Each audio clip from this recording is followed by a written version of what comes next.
Students learn differently. Even students who do not necessarily struggle learn in different ways. We are ignoring the needs of those gifted students who need to be challenged, and we're also ignoring the needs of those who are struggling. So a better way to teach, reach the low end. Put strategies in place and instructional strategies, assessment strategies, authentic assessments, all those things that we know are just straight up good teaching. We're going to reach the struggling learners, those average learners, and then we just have to do a little bit more to reach our gifted learners by challenging them. Welcome to the BJU Press Teacher Edition podcast, where Christian educators are encouraged and inspired as we bring you interviews, practical ideas, strategies, and answer your questions about teaching in today's culture. And here's your host, Jenny Copeland. Students learn differently. Even students who do not necessarily struggle learn in different ways. We've talked about that repeatedly on this podcast, and we've talked about how we need to be mindful of that and to respond to those needs in our classroom. But what about those students who genuinely do struggle? How do we respond to them in the classroom? They need strategies and they need support. They too need a loving, biblically centered education in a Christian school. But how are we supporting them? Do we support them? Supporting students with needs is often an area that's lacking in Christian school environments, whether it be for space or for funding, or most often for lack of credentialed personnel and solid research-based plans.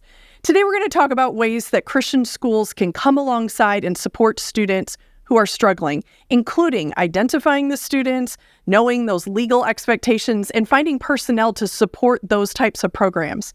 I'm excited for this topic because more and more, this is a need in our schools. We cannot look the other way in helping these students. But first, thank you for joining us once again. We appreciate our listeners. Obviously, without you, we wouldn't even have a show.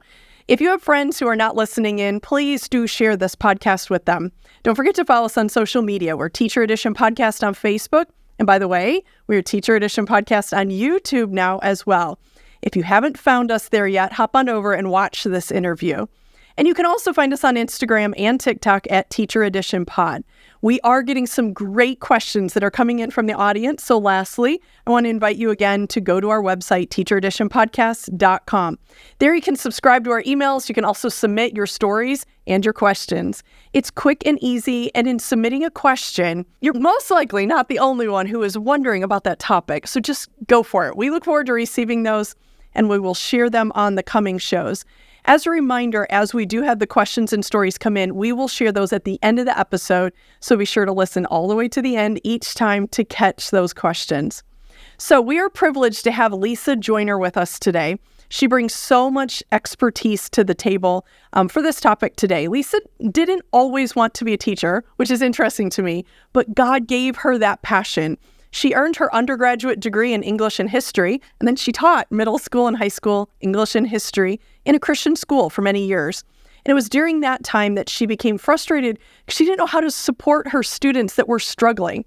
But she didn't leave it at that, and I love that. She didn't just keep doing what she'd always done. Instead, she actually went back to school. She earned her master's degree in cross-categorical special education. And after finishing that degree, she began looking for a school with a Christian special ed program. Well, that proved to be a little bit more of a challenge than she had planned. So she took a position as a special ed teacher for public middle schools. After 1 year there, a Christian school actually approached her about starting a specialized learning center. And that is what she did for 10 years. She did go on and complete a doctorate degree in curriculum and instruction with a specialization in special ed. And now she serves at Veritas Baptist College as the Christian Education Department Chair. That is quite the journey. I love that. So I first crossed paths with Lisa through her workshops. She does all types of various workshops in the summers or Christian educator conferences. And her heart for education is just so evident. And her sessions were always very practical and very doable. You know, sometimes it's really hard to know where to start or what to do, but Lisa, I always found to be very down to earth and practical. So when I was planning for podcast episodes, supporting students with special needs was definitely a topic on my heart. So I thought, well, I'll reach out to Lisa and see if we could bring her expertise to the Teacher Edition podcast. And here she is. So Lisa, I'm so excited to have you on the show. Welcome to the podcast. Thank you very much, Jenny. I appreciate it. It's an honor, to be here and to continue to share, my burden for special education in Christian schools. Well, I'm glad you're here. So as we get into this topic today, maybe you could start with talking with us about what is special education. Special education can look different, and even to educators, they can have differing views about what it is or what it does. So let's level that playing field, starting out. What is special education?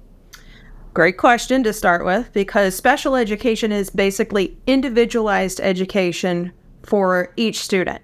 And we normally think of students who have disabilities, but actually special education can include students who are gifted and talented. True. They also need individualized education.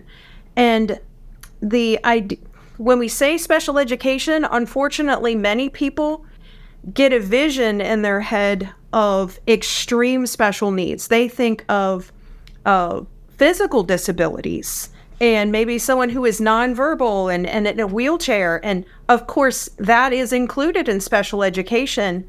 But what might be surprising to some educators in the classroom is that students with ADHD and learning disabilities, dyslexia, dysgraphia, which is a disability in math, they also qualify for special education. And so you may be surprised how many students who are already in your school and in your classroom who would qualify for special education. Yeah, that is so true. I love that you point out that it's individualized because, like you said, that's not what we typically think of. We do, our mind runs to the extreme. Right. So I'm so glad you leveled that for us. So with that basic understanding, let's talk about the student. So obviously they're the focal point of special education. Who do you see as the students who really need special education? What group do they fall in? Well, if you look at it from the way that the government identifies them, they would be in that 13 identified disabilities. But practically speaking, in the Christian school, it's anyone who needs differently. There is special education, which is more formalized, of course. But then there's also differentiation, which differentiation in the classroom should be done every day, no matter what. For students who have all kinds of, as you said, may not necessarily have a disability, but they learn a little differently. They may struggle in one area and not in another. So doing special education doesn't always have to fall under just one person who is a special educator, but it could be the general ed classroom teacher who is just being alert to the various needs of the students in her classroom or his classroom, doing those pre-assessments and knowing what their strengths are, knowing what their starting point is, basically. Let's say especially in the elementary, every elementary teacher should start out the school year with some benchmark assessments and know exactly where their students are for their reading level, their math levels, all their comprehension levels, so they know where to start.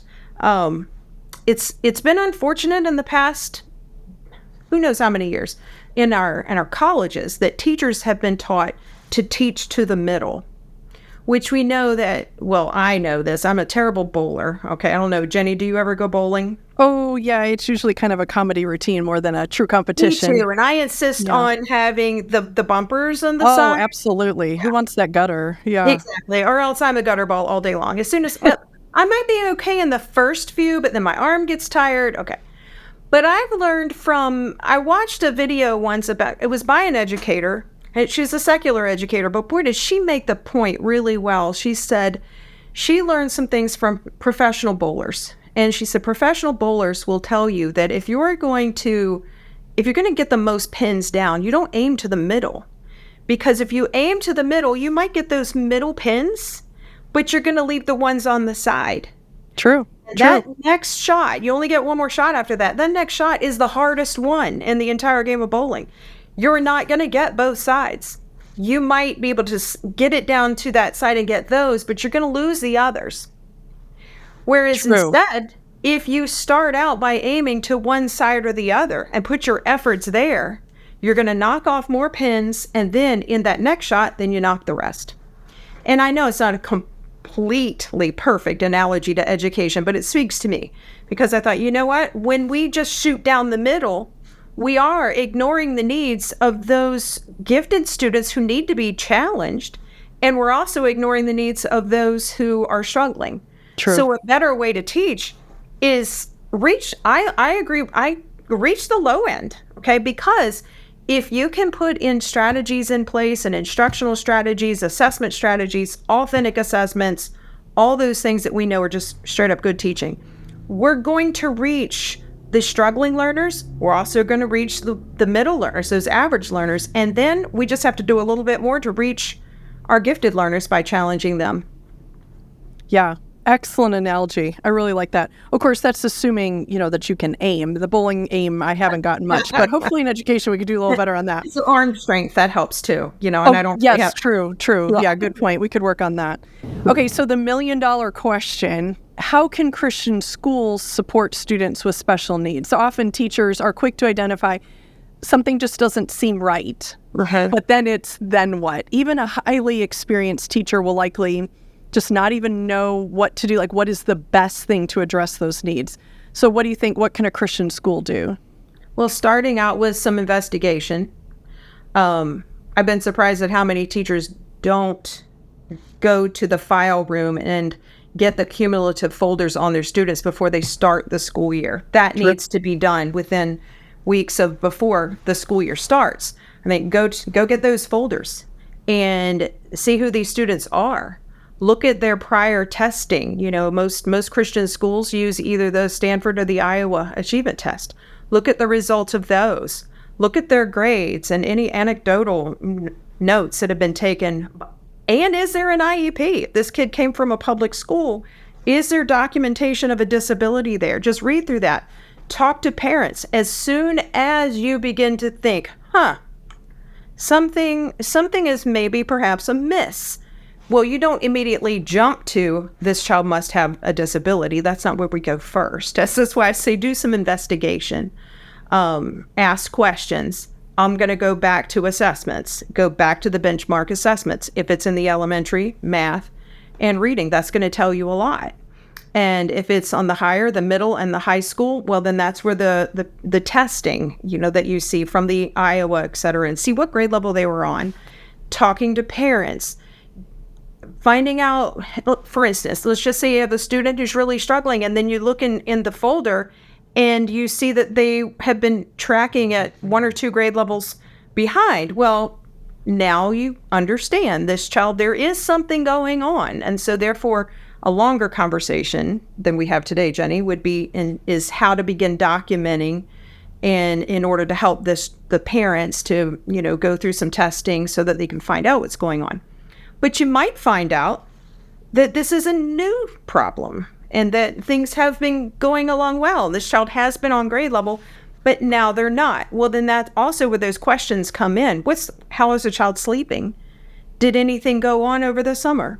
Has dad been deployed? Did mom and dad break up over the summer? Did a parent die? Did a grandparent? There's all kinds of things that could cause that. So you don't jump to this child has a learning disability, because it could be something completely different. Testing is very important, though. I think all Christian schools should know how to access free psychological testing. That term is scary. Okay, as soon as you use the word psychological, you hear the word psychology. I'm like, not my child. Absolutely. It's not that. Okay. Everybody can relax about that. This is not where they're digging in and looking for your parenting style, et cetera. That's not it, okay? But it is called educational psychological evaluation, but all that they're going to do is test for their IQ, or their basic ability, cognitive ability, we call that. And then they test for achievement levels in reading and math and in writing, and a lot of sub scores underneath that. But that can help them to identify whether the child has a disability or not. And then let me make this distinction, because learning disability is not the same thing as a cognitive disability, okay? Low cognitive disability is IQ, all right, a slow learner.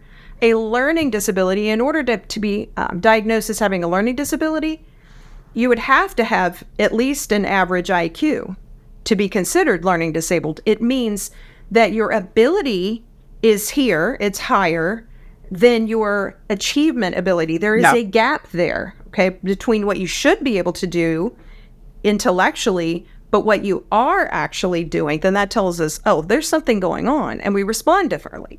So if you are, let's just hypothetically, you're a fourth grade teacher, okay, and you've got a couple students in your classroom that you're concerned about. They're in the fourth grade. They're not reading at fourth grade level. Maybe they're reading at an early third grade level, maybe 2.9, which would be second grade, ninth month, somewhere in there. But it's definitely lower than the rest of the class, and you recognize that. And maybe in math too. Their grades are the same. Their behaviors are typical, the same as other fourth graders. You don't see a lot of difference there, okay? So, but you've got these two. You begin going through the process. You document. You do some interventions with them. When I say interventions, for instance, if it's reading, then you work with them on their reading skills, doing some one-on-one with some Orton Gillingham based reading strategies. You do that. They're still not making any progress. Because let's throw a third one in. Let's throw a third student in here, okay? And then you've got these three students, all the same scenario that I just gave you. And in, say, 8 weeks of these interventions, you're doing some pull-out with them, you're introducing these concepts and working with them on phonics and maybe extra practice with math. This third child, say they came to you from a public school, and they've been there the whole time. This third child begins to make progress. And you're like, wait, he's tracking to be on par with his peers in a few months. Remarkable progress. Keep doing that. Don't send that child out for testing, all right? He just has some gaps in his instruction that we need to fill. But you send those other two out. You go through the process. You send them out for either public school testing or private testing. And then the results come back. Student A comes back with an IQ of between 80 and 85, with an achievement level in reading and math at about an 80 and 85. Okay? That student is working at their ability level. That's a slow learner, a low cognitive ability.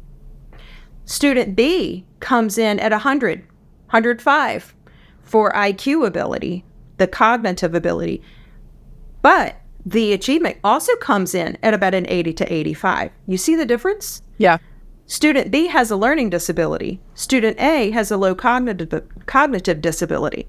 You're still going to do the same things. You're still going to, continue to work with them. But with student A, you are going to have to assess your expectations.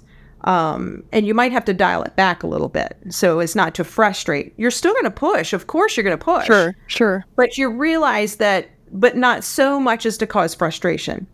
Student B, on the other hand, you might push a little harder because cognitively they are up to it, but there are some disabilities there. We know that learning disabilities are brain-based. We know that.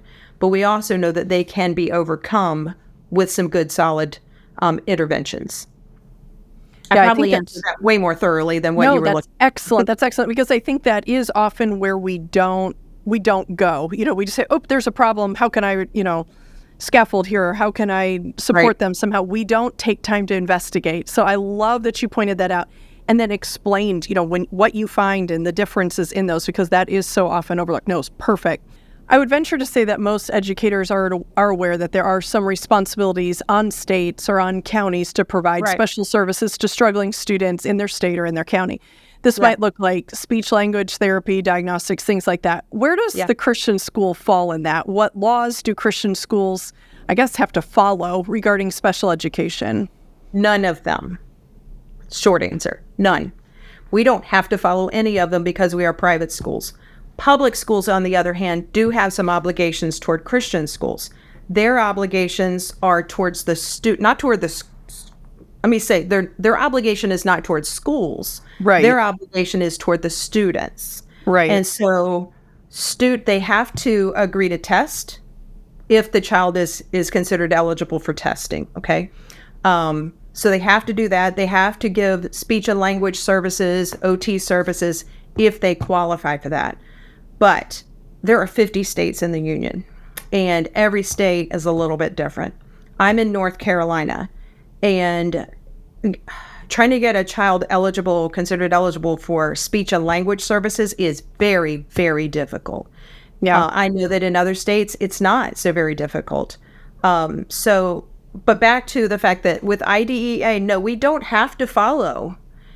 But I do think it's wise because they've done the work. They've done quite a lot of research. They've put a lot of things into place when it comes to procedures and so on. And it does make sense. Quite a lot of what they do makes sense. Not all of it. This is one area where I love the freedom. See, I came from Christian school and then public school, back to Christian school. I taught in the public school right after I'd finished the master's degree in special education. And number one, I thought it was, wow, I thought that they had it going on better than what they do. Let me just tell you that. It was very surprising. A lot of really good people in the public school. I met a lot of good Christians who would love to have been able to teach in a Christian school, but they weren't able to. They couldn't afford to do that. But there were some really, really good people. But what I found was that the resources are not there like they talk about. I had nothing, no resources whatsoever. When I taught, I was in middle school, so 6th, 7th, and 8th grade special programs. And when I showed up to my classroom, it was a completely blank room, which I understood, and that's fine. I can put that together.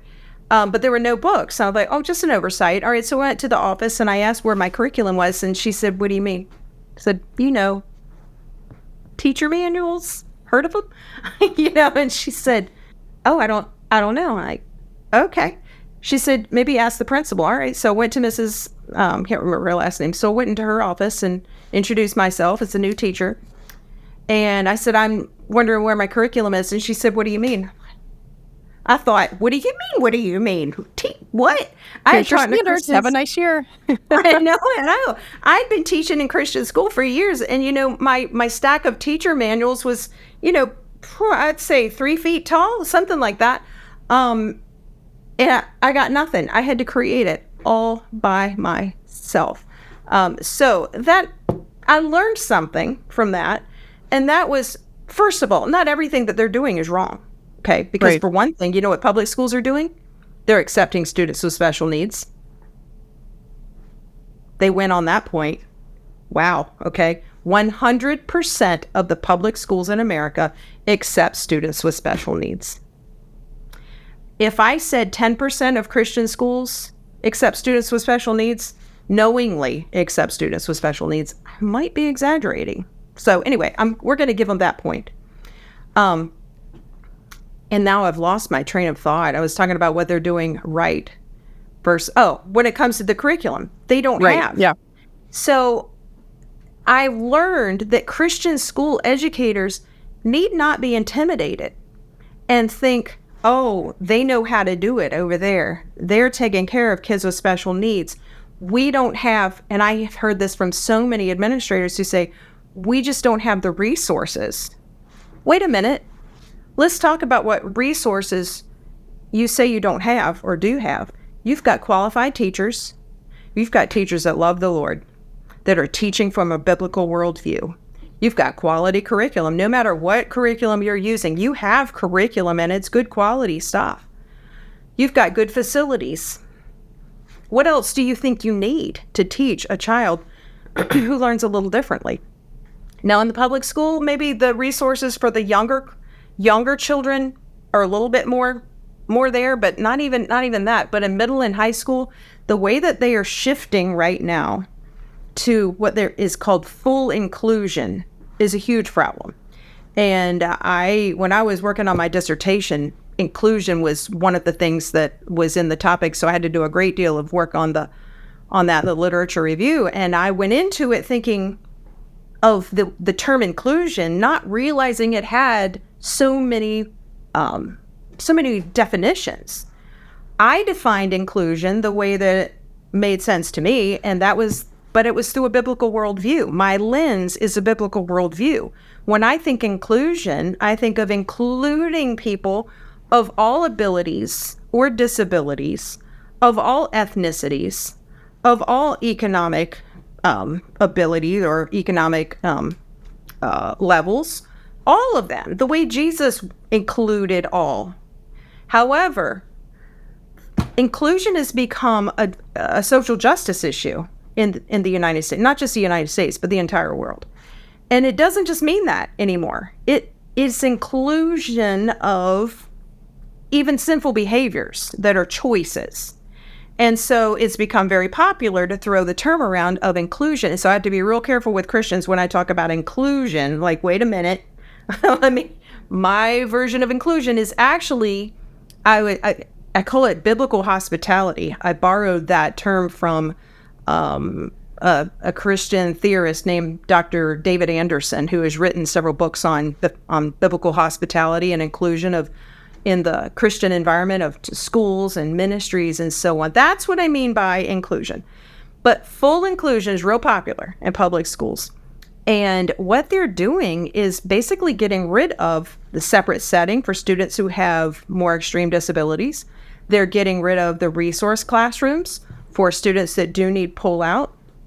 And they're putting everyone in the general education classroom and expecting the general education classroom teacher to meet the needs of a wide breadth of student needs. And in many cases, Jenny, that includes toileting needs as well. And wow, I'm blown away by that. Whereas in the Christian schools that I know that are doing and including kids with special needs, the ones that are doing it correctly are going by the 3 tiers. So 3 tiers of inclusion. Tier 1 is what you and I started all talking about, and that is where you include the students with special needs in the general education classroom. That's tier 1, where you can make enough accommodations, light accommodations, some modifications. This can be done. Tier 2 is pull out, or when we talk about resource. Tier 2 is a great goal for Christian schools to go to, and that is where you have separate small groups for students who need some additional instruction in reading and math and so on, just to help them to get up to grade level. That can be a mix of students with low cognitive abilities and students who have learning disabilities as well. You can mix them up if they're at the same level.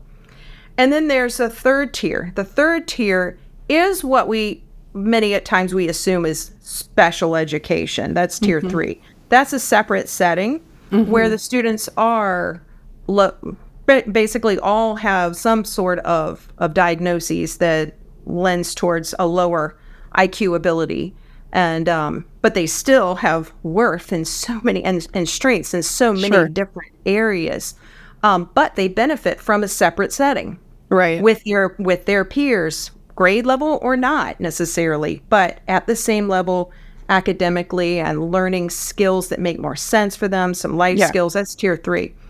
And I've worked in all 3 in Christian schools, and it's absolutely the most enormous blessing for families that and here's why. You know, if anybody is still on the fence about this, I think a lot of what holds Christian schools, teachers, administrators back is some fear. Not fear that they don't have the resources, but I think that's fear of the expectation of the parents. Sure. And let me just put that to rest right now, because I have talked to hundreds of parents over the past several years. Their expectation, their goal, and what they want from you as a Christian school, they want their kid to have the same atmosphere that their other children are able to have.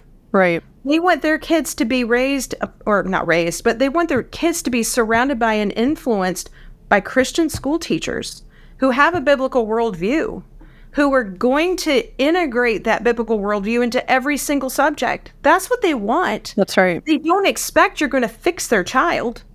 They don't have this unrealistic expectation that they're going to bring a child to you who has an IQ of 80 and is 2.5 grade levels below their peers, but you better have them at grade level by the time they're out in May. No, they don't. Okay, Lisa, this is great. These are the topics as we lay the foundation of the intersection of Christian education and special education. We still have more to cover, because I want to talk about how to identify students who are struggling, training for teachers, and how schools can navigate and even improve their hospitality, like we've been talking about, to these families. Our time is gone for today, but we're going to pick up there next time on the Teacher Edition podcast. Lisa will be back with us. Listeners, we will see you then. Don't miss out. Thank you for joining us today. I hope you were challenged and encouraged as I was. Remember to go to teachereditionpodcast.com to submit questions for upcoming episodes. Of course, be sure to subscribe to the podcast and follow us on social media. Now it's time to get back to your day, but it's not just any day. Every day in the classroom is your day to impact and inspire through God's power and through His grace working in you. Now go do what God has called you to do.